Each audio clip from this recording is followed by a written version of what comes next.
Hello, I'm Dr. John Kruse, and today I'm going to be talking about norepinephrine and dopamine and the stories we tell about them, specifically related to ADHD. So the take-home message is that stimulants and many other medicines we use for treating ADHD do boost dopamine and norepinephrine in the prefrontal cortex.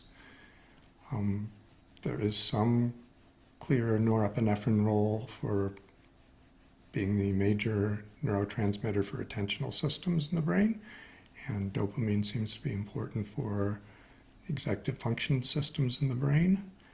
But I would say that the stories that are told in some neuroscience circles are popularized that what we're doing with norepinephrine is we're primarily boosting a signal, or with dopamine we're decreasing the noise, are clearly oversimplifications because these are complex, messy systems. And from what I've seen, this norepinephrine dopamine distinction has not had a huge impact on helping identify what's going to be a good treatment for an individual person in terms of which medication.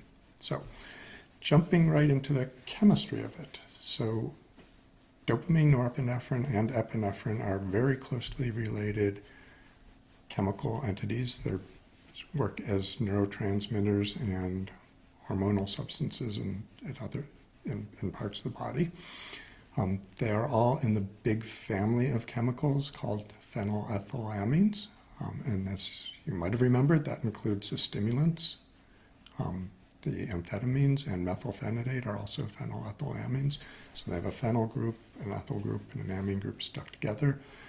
In the brain, or our major pathway for creating dopamine, so tyrosine is one of the basic amino acids. A simple enzyme converts tyrosine into L-DOPA. L-DOPA is a precursor to dopamine, just one chemical step away, and L-DOPA has been a mainstay of treatment for Parkinsonism for decades. Dopamine, if you just simply remove a hydroxyl group, forms norepinephrine. So again, one simple cleavage of an OH group gets you from dopamine to norepinephrine. And if you stick on a methyl group to norepinephrine, you get epinephrine. And adrenaline is the same thing as epinephrine. Norepinephrine is the same thing as noradrenaline. So hopefully I won't confuse things by switching around too much. So again, these are really closely related neurochemicals, and all of these, and I'll throw in serotonin, which is a little more distantly related. Even though we talk huge amounts about norepinephrine, dopamine, serotonin, numerically these are tiny, tiny systems. So each of them represents less than 1% of the major neurochemical for neurons in the brain. All cell bodies are at the base of the brain and spread out, ramifying, modifying, affecting lots of systems throughout the brain. So they're very powerful systems, but they're not numerically huge systems. So a little bit more about norepinephrine.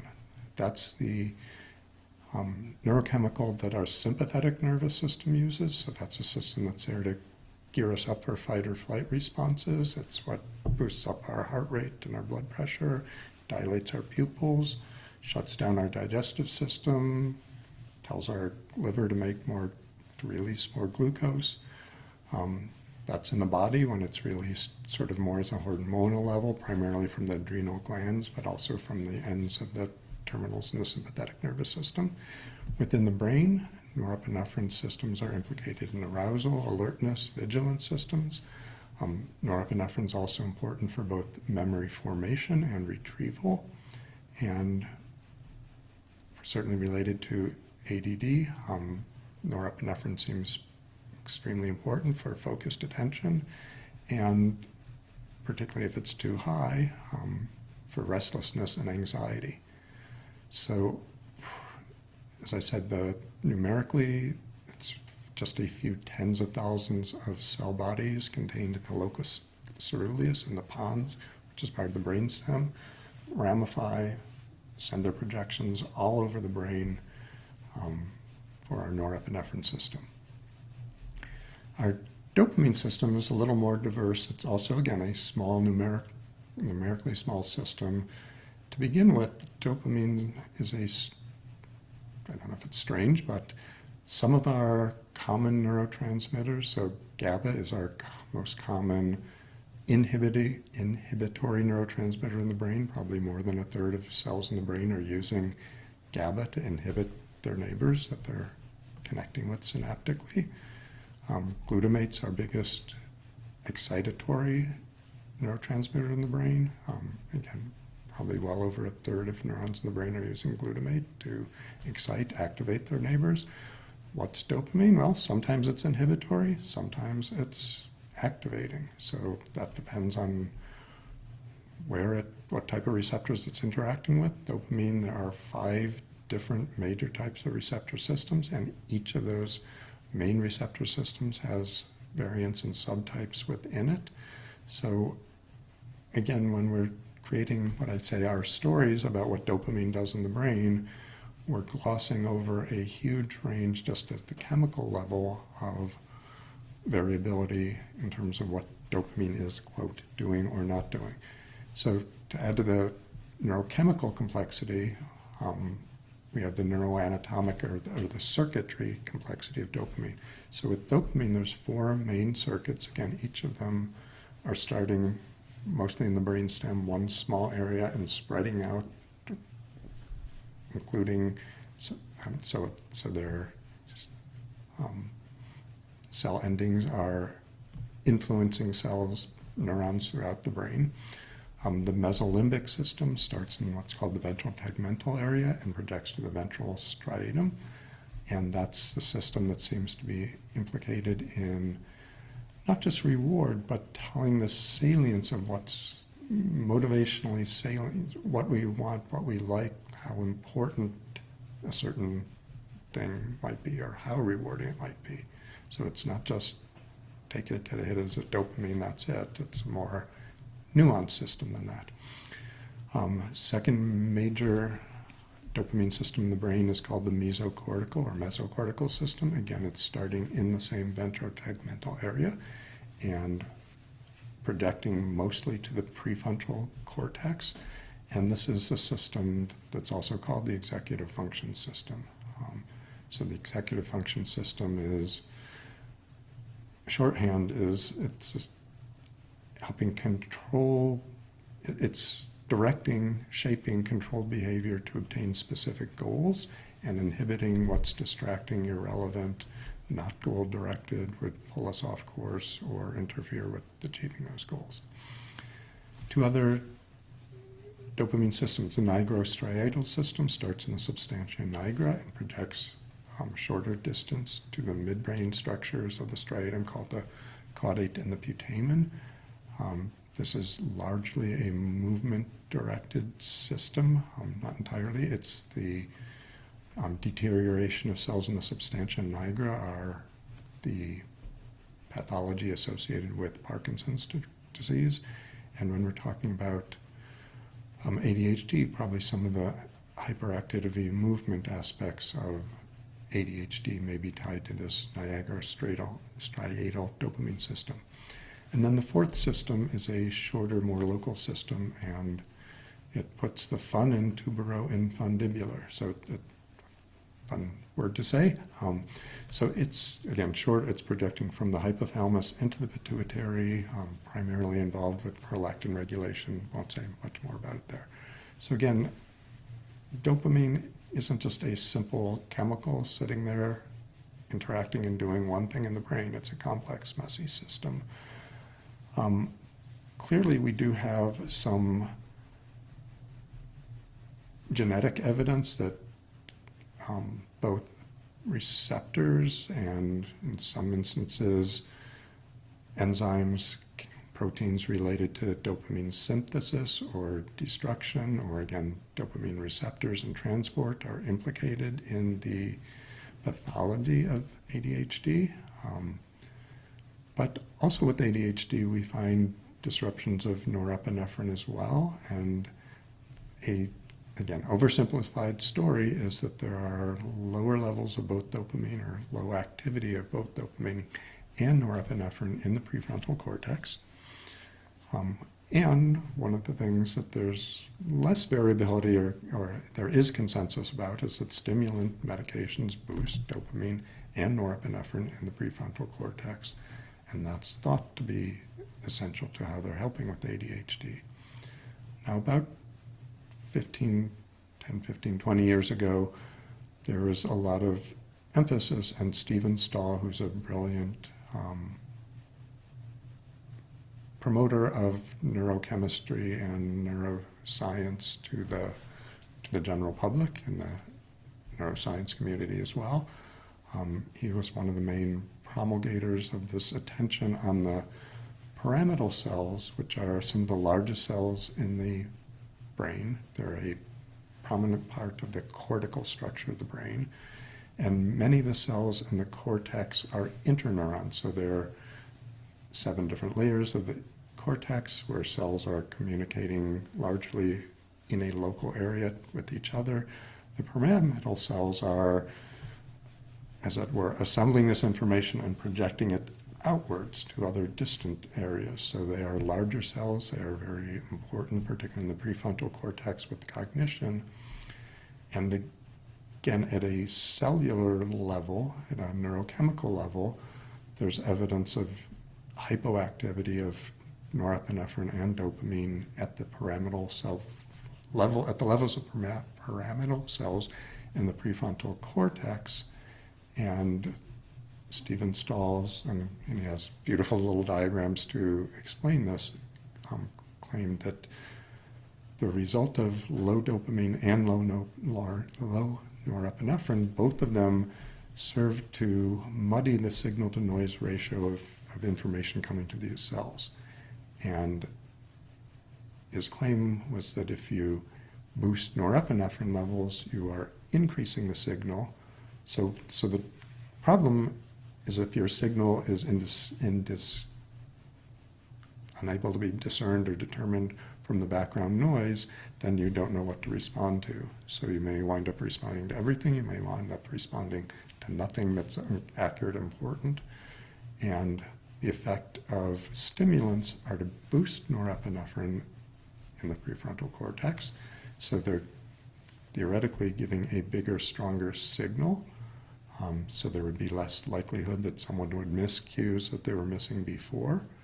And the effect of dopamine in this theoretical model was dopamine was actually decreasing the background noise to these cells, so there would be less problem with being distracted by extraneous stimuli coming in. Again, that's clearly an oversimplification. There's been a little, I would sort of merge some of his ideas there with more of a network model that we're increasingly becoming aware of different networks and systems in the brain.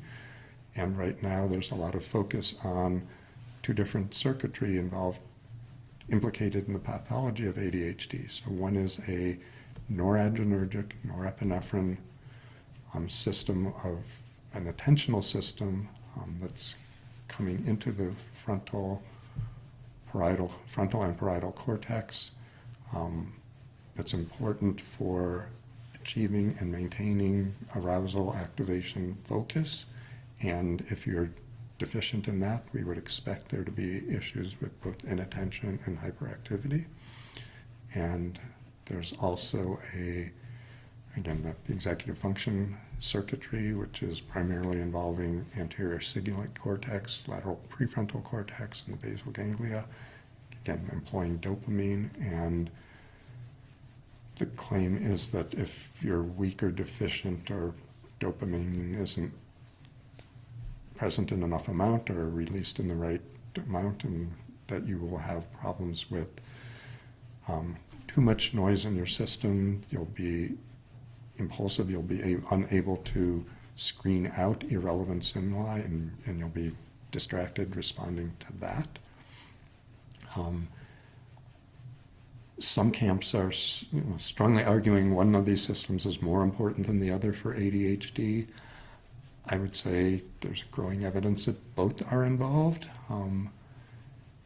and there's been some attempt to look at So one difficulty teasing out the importance of these two systems is that our stimulants are both our methylphenidate family and our amphetamine family are boosting both norepinephrine and dopamine. So they are enhancing activity through both of these systems, and they make it hard to ascertain or differentiate if one of these systems is truly more fundamentally disruptive in ADHD in general or in a specific individual. Now, we do have certain medications like atomoxetine, Strattera, which is a norepinephrine reuptake inhibitor, and that's action in the brain, and also guanfacine's action in the brain seems preferentially or strongly oriented to boosting norepinephrine levels in these areas.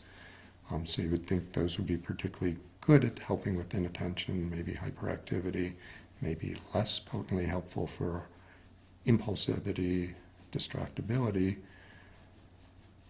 Again, what's hard to look at in the Strattera versus stimulant comparisons is you're not looking at a pure dopamine versus a pure norepinephrine. You're looking at a norepinephrine drug versus a norepinephrine and dopamine drug. And many of the head-to-head studies either find mild differences, mostly in favor of the stimulants that are working on both. And again, it's not clear whether it's a more potent effect on the norepinephrine system or that it's working on both systems as to why it's better.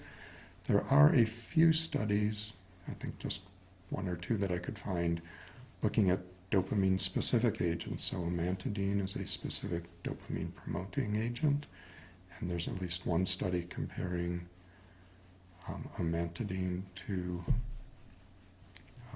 I think that's comparing it to Ritalin with methylphenidate. So again, not a clean norepinephrine to dopamine study, but a dopamine to a dopamine and dopamine norepinephrine, and not finding major differences. So at a clinical level, my question is, does this make much sense? And I would say, I've talked about how we're really telling stories that oversimplify, decades ago, whether it's with serotonin and depression or norepinephrine and dopamine with ADD, those are simplifications. Even now, we have much more complicated stories involving circuitry and networks. Those are still gross oversimplifications. But at some level, our whole story, ADHD is an oversimplification. It's probably a variety of different conditions. And why I think it's a useful story, rather than, it's not like some of the disinformation or misinformation about stolen elections or other false stories that are going on right now. And I'm happy to argue that one with the facts with anyone who wants to. Why I say that the story of ADHD is a useful one, or it's a useful diagnosis, because diagnoses do three things, and ADHD stands up in these three ways. One, it helps us understand at an individual level and a group level how these individuals are different. Again, they're not just, as one of the old books said, lazy, crazy, or stupid. There are specific deficits in certain executive functions of the brain which can explain why someone's inattentive, why someone's responding to what's interesting rather than what's important, why they may be hyperactive and fidgeting. So they have so the ADHD story is useful because it helps with understanding. Again, it's not a complete understanding. Number two, it helps with prediction. So you can, if you know someone has ADHD, I'm not saying you can predict exactly each movement, thought, anything else, but as a group level, you can predict where, how, greater likelihood for car accidents, greater likelihood for all emergency room visits, greater likelihood for a whole host of other problems that are flowing from the executive function deficits. And then three, the diagnosis is useful in terms of therapeutics. So they do tell us which specific agents or non-medication treatments, targeted treatments, can be helpful. So specifically, something like a serotonin reuptake inhibitors have not been found to be useful for ADHD. So if you're given an ADHD diagnosis and don't have other comorbid conditions, then throwing Prozac or Paxil or Luvox at it doesn't make a lot of sense. Using the stimulants might. So getting back to our story with norepinephrine and dopamine, and at the clinical level, I have had one or two people coming to me saying, I think my signal needs to be boosted more, or my noise needs to be damped down more. Those are people who had read Stahl's work and came in using his framing to help sort that out. I certainly see people who are more inattentive in their symptoms than impulsive, I think that's a useful clinical distinction, but I haven't seen that distinction be overwhelmingly helpful in choosing whether Ritalin, for example, is going to be more helpful than Adderall, or whether Strattera is going to be more helpful than other agents. So overall, I would argue that the research suggests the stimulants tend to be more helpful than the non-stimulant agents, and that seems to be true across a broad spectrum of ADD symptomatology. So that's all I have to say today. Next week's topic, I touched on some political things last week. I may get into more trouble next week because I'll be talking about ethnic differences in ADHD. So have a happy, healthy Earth Day and a good week. Be safe, and I will see you next week. I'm not seeing any questions right now.